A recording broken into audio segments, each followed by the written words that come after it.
मकर राशी 10 जून नंतर सर्वात मोठा धक्का, झोप उडवणाऱ्या सत्याचा उलगडा होणार. नमस्कार मित्रांनो, मकर राशीवाल्यांनो, हीच वेळ होती जेव्हा सत्य उघड होणार होतं. आज आम्ही उघड करणार आहोत ती 10 सत्य, बाकी ते जे ऐकून काही लोक घाबरतील, काहींच्या डोळ्यात पाणी येईल आणि काहींची झोप उडेल. आजचा हा संदेश ऐकण्यासाठी एक गोष्ट लक्षात ठेवा, हे साधं भविष्य नाही, हे आहे नियतीचा थेट इशारा. जर तुम्हाला गेल्या काही दिवसापासून अस्वस्थ वाटत असेल, मनात एक अनामिक भीती, प्रश्न आणि विचारांची गर्दी होत असेल, तर समजून घ्या, कारण ही भाकीते फक्त भविष्य सांगत नाही, तर ते तुमच्या आजच्या चुकीच्या सवयी, चुकीचे निर्णय आणि चुकीचे लोकही उघडे पडतील. पण सावध राहा, हा इशारा दुर्लक्ष केला तर संधी कायमची हातातून निसटू शकते. त्यामुळे शेवटपर्यंत ऐका, कारण ही भविष्यवाणी नाही, ही नियतीची थेट हाक आहे. हा व्हिडिओ सुरू करण्यापूर्वी व्हिडिओला एक लाईक करा आणि चॅनलला सबस्क्राईब करून सर्वांनी कमेंट बॉक्समध्ये 3 वेळा लिहा, जय श्री स्वामी समर्थ. कारण जो भक्त मनापासून लिहील त्याच्यावर स्वामींचा आशीर्वादाचा वर्षाव होणार आहे. क्रमांक 1, विश्वासघाताचा मुखवटा कोसळणार. नमस्कार. ज्या व्यक्तीवर तुम्ही डोळे झाकून विश्वास ठेवला, जिला तुम्ही आपलं मानलं, तीच व्यक्ती तुमच्या पाठीमागे वेगळाच खेळ खेळत होती. मित्रांनो, हे सत्य लवकर उघड होणार, कारण हा खुलासा अचानक होईल. एखाद्या बोलण्यातून, एखाद्या मेसेजमधून किंवा तिसऱ्या व्यक्तीमुळे त्या क्षणी मन हादरेल. पण लक्षात ठेवा, हे नुकसान नाही, हे संरक्षण आहे. देव तुमच्यापासून चुकीचे लोक दूर करत आहेत, जेणेकरून पुढचा मोठा बदल कोणत्याही अडथळ्याविना घडू शकेल. निर्णय घेऊ नका, शांत राहा, कारण आज उघड होणार सत्य उद्या तुमच्या विजयाचं कारण बनेल. बाकीत क्रमांक 2, अडकलेलं नशीब अचानक फिरणार. ज्या गोष्टींसाठी तुम्ही खूप काळ प्रयत्न करत होतात, नोकरी, पैसा, व्यवसाय किंवा एखादं महत्त्वाचं काम, ते सगळं जण अडकून पडलं होतं. प्रयत्न होते, मेहनत होती, पण फळ मिळत नव्हतं. आता ग्रहांची चाल बदलते आहे. अचानक एक बातमी, एक फोन कॉल किंवा एक छोटा निर्णय तुमचं संपूर्ण चित्र बदलू शकते. जे महिन्यात झालं नाही, ते काही दिवसात घडेल. पण इथे एक महत्त्वाचा इशारा आहे. हा बदल अहंकारासाठी नाही, तर शहाणपणासाठी आहे. घाई केली, लोभ केला तर मिळालेला पुन्हा हातातून जाऊ शकते. त्यामुळे संयम ठेवा, देवावर विश्वास ठेवा, कारण हे नशिबाचं वळण तुमच्यासाठी सुरुवात करत आहे. भाकीत क्रमांक 3, दुर्लक्षित वळण अचानक प्रकाशात येणार. आता जे मी तुम्हाला सांगणार आहे ते तुमच्या मनाला खोलवर भिडेल, कारण ही भविष्यवाणी तुमच्या त्या बाजूविषयी आहे, जिची किंमत तुम्ही स्वतःसुद्धा कधी विसरून गेला. तुमच्यात एक असामान्य टॅलेंट आहे. तुमची विचार करण्याची पद्धत वेगळी आहे. समस्या सोडवण्याची ताकद वेगळी आहे. आणि जे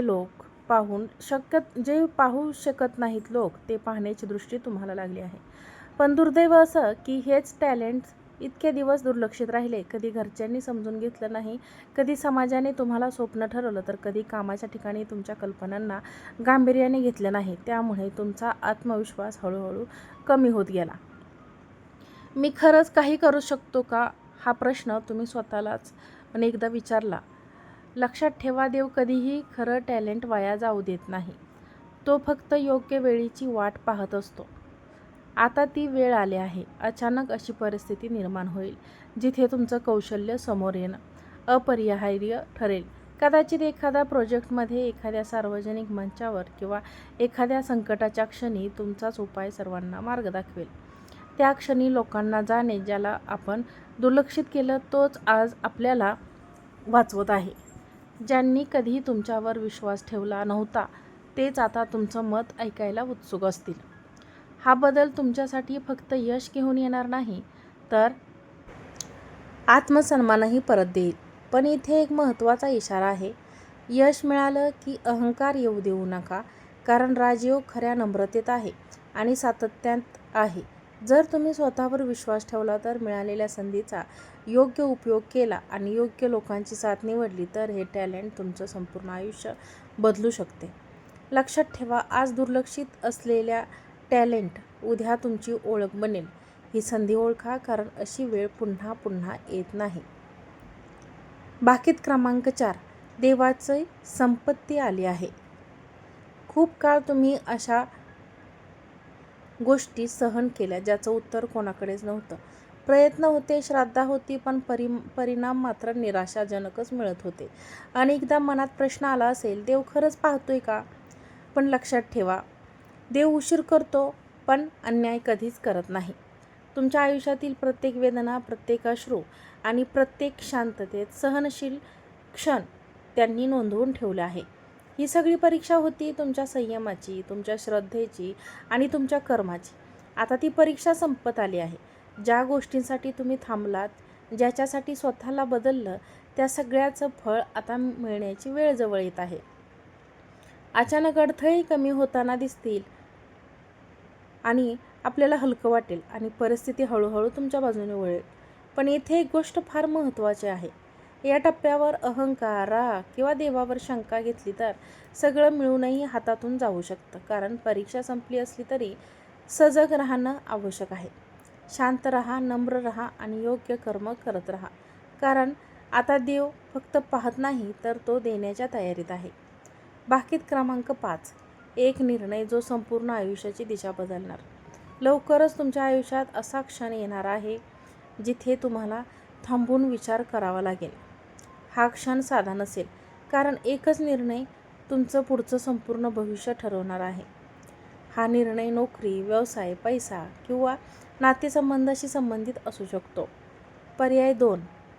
एक सोपा भावनेतून घेतलेला आणि दुसरा कठीण पण बुद्धीने घेतलेला निर्णय. लक्षात ठेवा, विजय नेहमी बुद्धीच्या मार्गानेच होतो.